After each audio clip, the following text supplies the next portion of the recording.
Bonjour et bienvenue sur la chaîne Vélo Chinois, c'est Alex. Vous êtes dans mon projet Bref, j'ai un capteur de puissance. Je me suis dit que j'allais vous faire un petit résumé de ce que c'est un capteur de puissance et comment on s'en sert dans le cyclisme.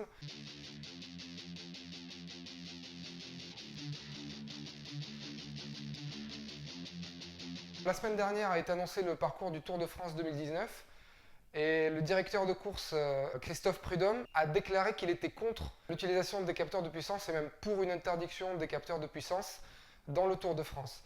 Alors il n'en est pas encore question en 2019, mais peut-être que c'est quelque chose sur lequel ils vont se pencher pour l'édition 2020.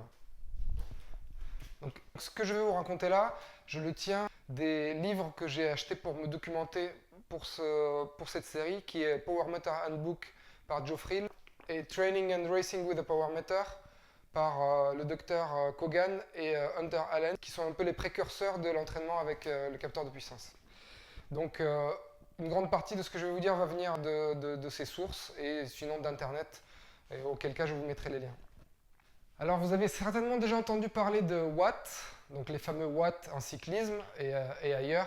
C'est une mesure de puissance inventée par James Watt, qui vivait entre le 18e et le 19e siècle. C'est un physicien qui a beaucoup fait d'inventions autour de la puissance.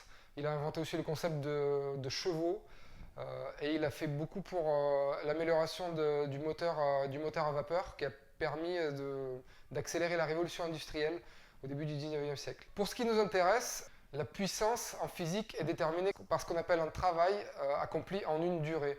Donc par exemple, si vous soulevez une barre, vous êtes accroupi et vous soulevez une barre. Si vous soulevez une barre de 100 kg en 10 secondes, ça représente une certaine puissance.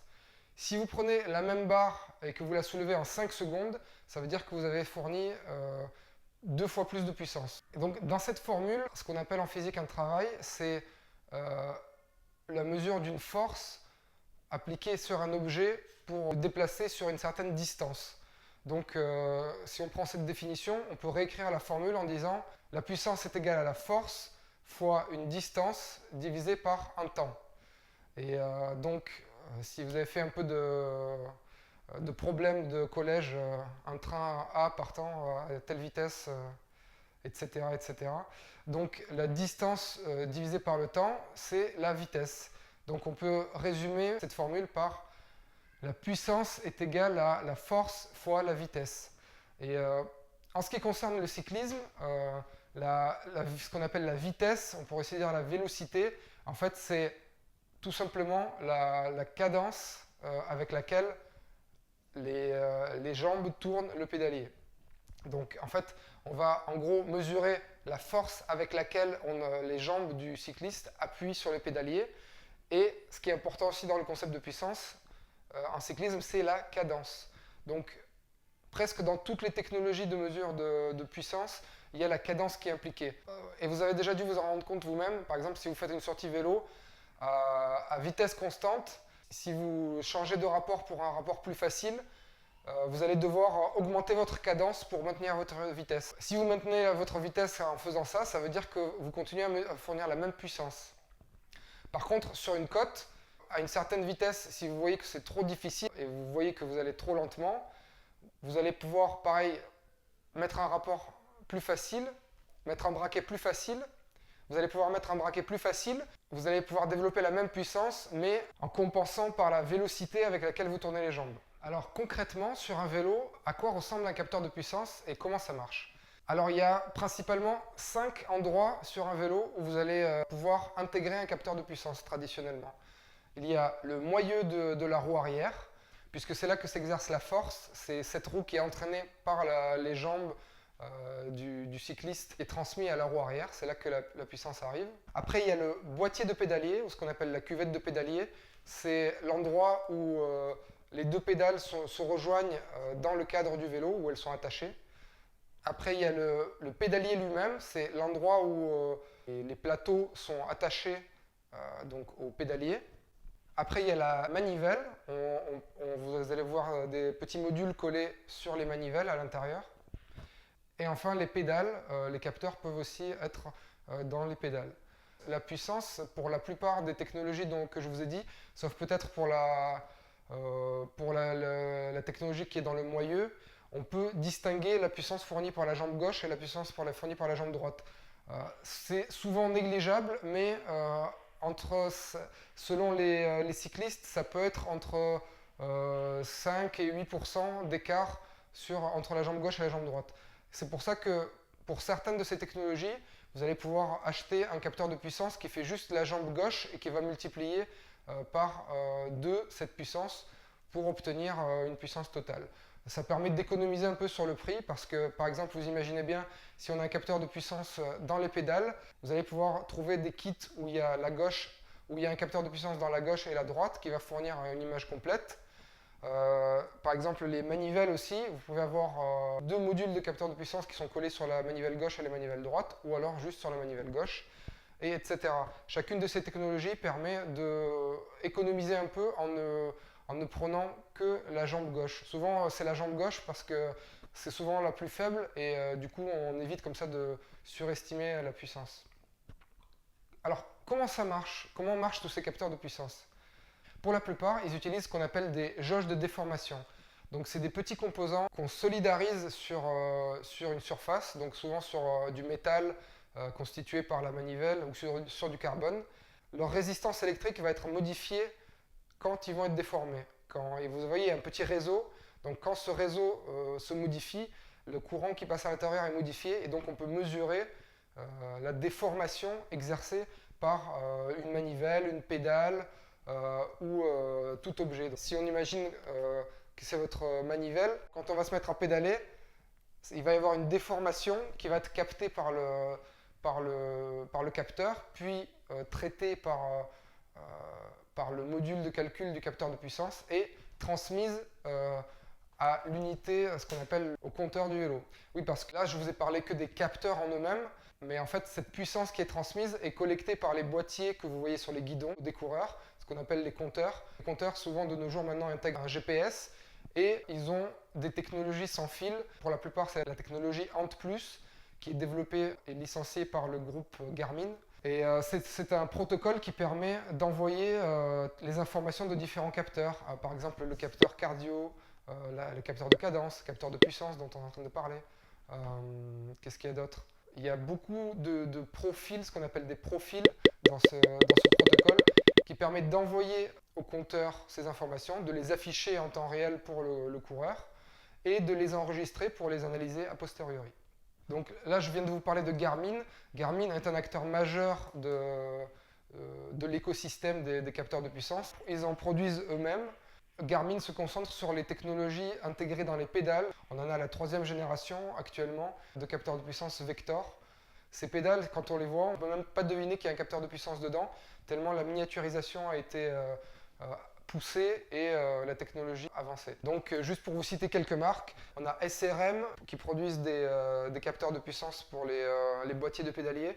SRM qui font partie des plus anciens sur le marché des capteurs de puissance. On a PowerTap qui eux ont plusieurs technologies. Ils ont les technologies dans le moyeu de la roue arrière, ainsi que des pédales capteurs de puissance PowerTap P1. Et pour citer quelques autres marques, il y a Pioneer, qui est pareil, qui est présent depuis longtemps sur le marché. Stages, qui produisent des capteurs sur les manivelles. Voilà pour les principales marques. Il y a aussi d'autres plus petites marques comme Assioma, qui sont arrivées sur le marché depuis pas longtemps. Et d'ailleurs, vous êtes au courant si vous suivez ma série, puisque c'est la marque que j'ai choisie pour mon premier capteur de puissance, en raison de leur très bon rapport qualité-prix. Juste un mot sur la polémique en elle-même et sur les déclarations de Christian Prudhomme, qui dit que les capteurs de puissance tuent la spontanéité du sport, etc., etc. Alors, personnellement, je ne me sens pas une énorme légitimité dans le cyclisme, puisque bon, moi-même, je m'intéresse et je fais moi-même du cyclisme que depuis 4 ou 5 ans. Et on ne peut pas dire que je suis un grand fanatique du Tour de France ou quoi que ce soit. Mais par la force des choses, quand même, je m'intéresse depuis quelques années au Tour de France et au cyclisme en général. Selon Christian Prudhomme, dans la course, les coureurs se contenteraient de suivre les indications de leur capteur de puissance en temps réel et de se baser sur ça pour la course elle-même. Alors, moi, de mes informations, de ce que j'ai lu un peu et des réactions que j'ai lues aussi par rapport à cette déclaration, ce que j'ai lu, c'est que surtout le capteur de puissance, ça permet grandement d'améliorer son entraînement et sa connaissance de soi-même dans l'effort et dans l'entraînement. Que si on parlait de regarder et de baser sa course sur le capteur, c'était surtout dans les contre-la-montre et dans les triathlons, dans ce qu'on appelle les courses, les steady paced races, les courses à effort constant où on est tout seul et on ne dépend pas d'un peloton, d'obstacles. Parce que, en fait, c'est très difficile dans une course en peloton de se baser sur le capteur de puissance. Disons que on ne peut pas juste regarder la capteur de puissance et dire non, il faut que je reste à cette puissance, puisque il y a tellement d'éléments qui rentrent en jeu dans une course en peloton, les équipes, les échappées, tous les événements qui peuvent survenir font que la partie où on va juste regarder son capteur de puissance est plutôt limitée. Alors en effet, j'ai lu des exemples, surtout beaucoup de monde parle de Chris Froome et de Tom Dumoulin.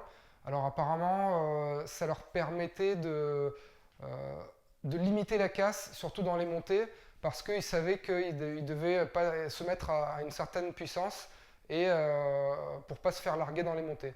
Donc voilà, par exemple, c'est là que ça peut être important dans l'école pour se mettre à une certaine puissance et ne pas trop se cramer.